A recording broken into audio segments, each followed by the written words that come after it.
So I'm glad to present this year's Test of Time Award papers. Both of them deal with matching markets, and they sort of address the mystery sometimes called the small core mystery. Why is it that in practice we see not as rich a set of stable matchings as classical theory a la Galen Shapley would lead us to believe? And both of these papers give answers to this mystery, and that's why they got the Test of Time Award. So the two papers are Marriage, Honesty, and Stability by Nicole Immorlica and Mohammad Mahdian, and Unbalanced Random Matching Markets by Taya Shlagi, Yashka Nouria, and Jacob Leshno. And Nicole and Jacob will give the talk. Nicole. So congratulations to the winners.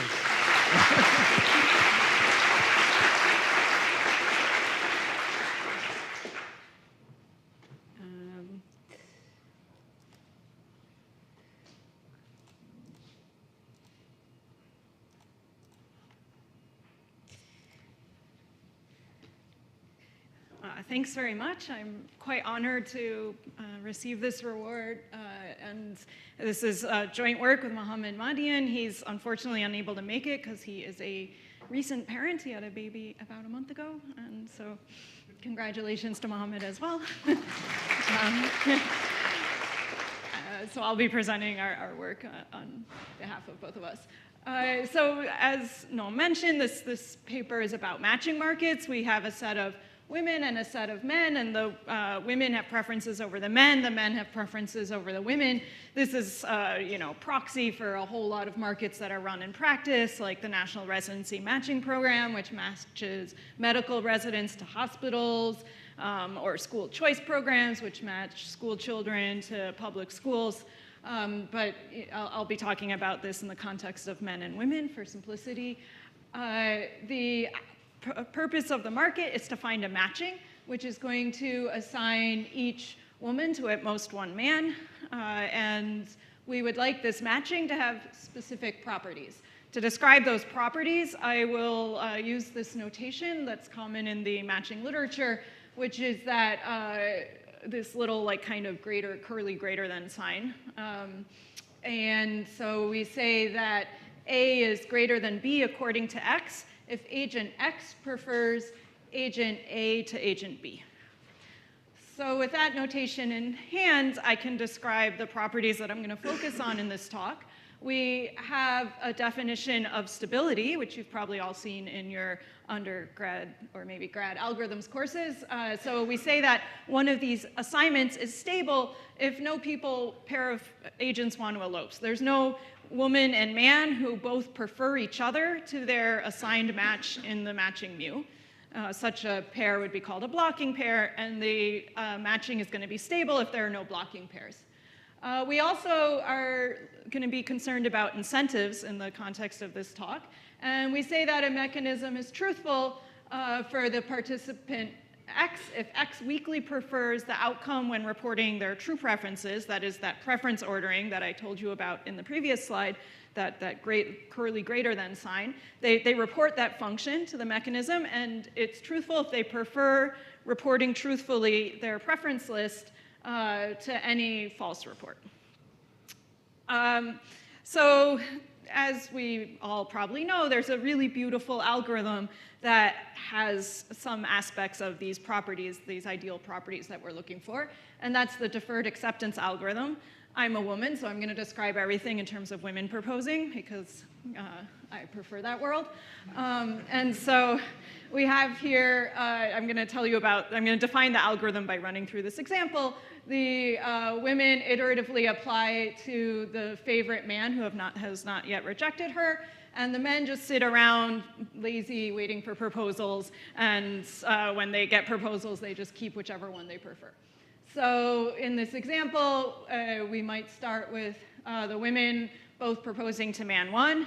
Man one now has a choice, and so he prefers, according to that preference list there, woman two, so he'll reject woman one, who then applies to man two, and the algorithm terminates and outputs this matching. And so this is the algorithm. The beautiful thing about this algorithm, there's a lot of classic theory about this. One thing that we know is that this algorithm is guaranteed to output a stable matching with respect to the submitted lists. And furthermore, it's truthful for the proposing side. And a third result that I'm going to use in the proof, which I'm going to try and give you a sense of in my limited time, is that all stable matchings have the same set of singles. So if you ever find yourself single, you're doomed to be single for the rest of your life. Every stable matching is single. OK, so as I mentioned, one of the classic results here is that deferred acceptance is truthful for the proposing side. But what about the receiving side? Here's a modified set of lists. We have now the women woman 1 prefers man 1, woman 2 prefers man 2. So women proposing would end up with the matching displayed in the side. But the men, if man 1 lied and pretended that woman 1 was unacceptable, then when the women propose, according to the woman proposing algorithm, woman 1 would get rejected. And then she would go on, according to the algorithm, to propose to man 2.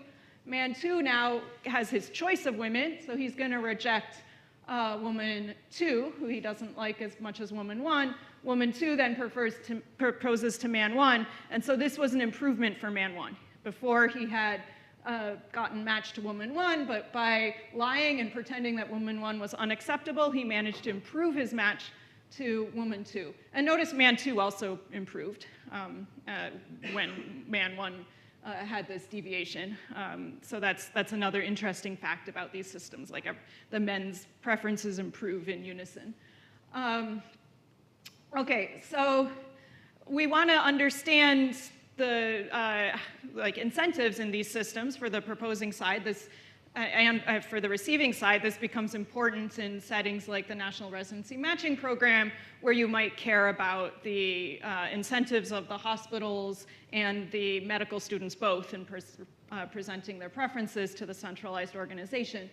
And so one thing to notice is that another classic result, an agent can only profitably deviate if they have more than one stable partner. So this really becomes a question about when can we argue that there's a low number of stable partners. And there's a bunch of different explanations why there might be a low number of stable partners, or as Noam was saying, like the core is small in a sense in these markets. This could happen if everybody has the same list. You can think about that as an exercise after the talk. If agents, on the other hand, have uniformly random lists at complete preferences over the other side of the market, then, and you can again think about this after the talk, there's going to be a large number of stable partners. What I'm going to present in the last few minutes here is that if women have constant length lists, then as the market grows, most agents are going to have at most one stable partner. And what Jacob will talk about next is if the market is unbalanced, that is, there's a short side and a long side, again, most agents are going to have at most one stable partner. So let me talk about my result, which is about the constant length lists. Mohammad and I, as grad students at MIT, could cross-register at Harvard. We were CS grad students, and on a whim, we were like, oh, there's this market design class that some guy named Al Roth is teaching, and that looks kind of cool. So, what is market design? We just, on a whim, decided to attend that class. In one of the court lectures, Al presented this slide, which is from his paper with Parenson, showing this simulation about how the fraction of agents with more than one stable partner drops as the size of the market grows, holding constant the lengths of the lists. This is a log scale, right? And so this is a super sharp result. And we looked at that, and we were like, if there's something that's true with such strong evidence in a simulation, it must be something you can prove. So we went off and decided to try and prove this. And the model is that there's n women, and each woman has a uniformly random list of length k. There's n men. Let's say they have complete lists. Then the probability that an arbitrary agent has more than one stable partner is like e to the k over n. K is constant in the National Residency Matching Program, K is like 12, so, you know, and you can imagine that this is actually not a very strong bound, but as n grows, this fraction goes to 0. So how do we prove that?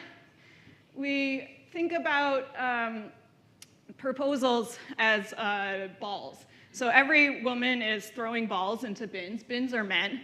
The people throwing balls are women. Each woman has K balls to throw, and she's picking a list uniformly at random using like deferred decisions. So woman 1 is going to throw a ball. She throws the ball. It lands in some bin. Woman 2 throws a ball. It lands in some bin. This means that woman 1 proposed to the third man in the slide. Woman 2 proposed to the third man. Now the third man has to decide which woman he prefers. Maybe he rejects woman 1, and so she throws a new ball, and maybe it lands in bin 4. Then woman 3 throws a ball. It lands in bin 4. This means now that man 4 has to pick between those two women, 1 and 3. Maybe he prefers woman 3. So now woman 1 has thrown 2 balls, and that's the length of her list.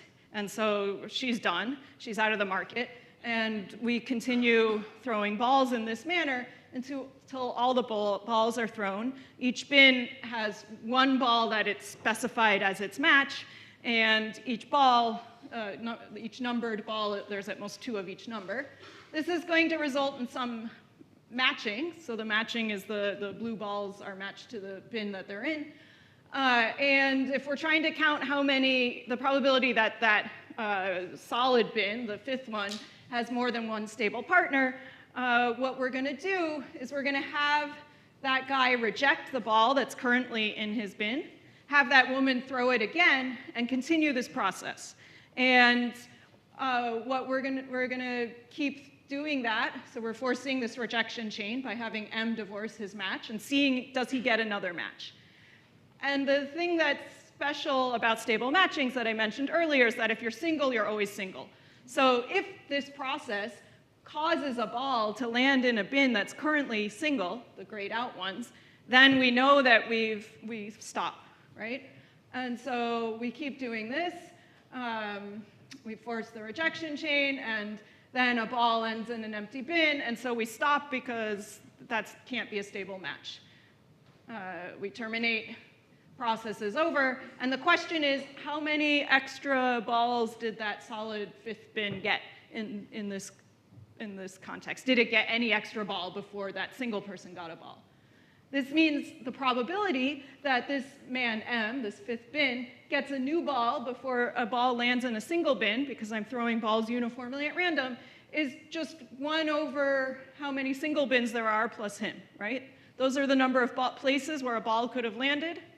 That would have caused this guy to not have a new stable partner. So we need to analyze this quantity, and now it becomes a sort of balls and bins analysis. And if you do the math, you'll find out that the probability that you get more than 1 stable partner looks something like this. And so the rest of this is plugging through the math. So that's what I wanted to tell you about that setting, and now Jacob will tell you about the other explanation for short lists here.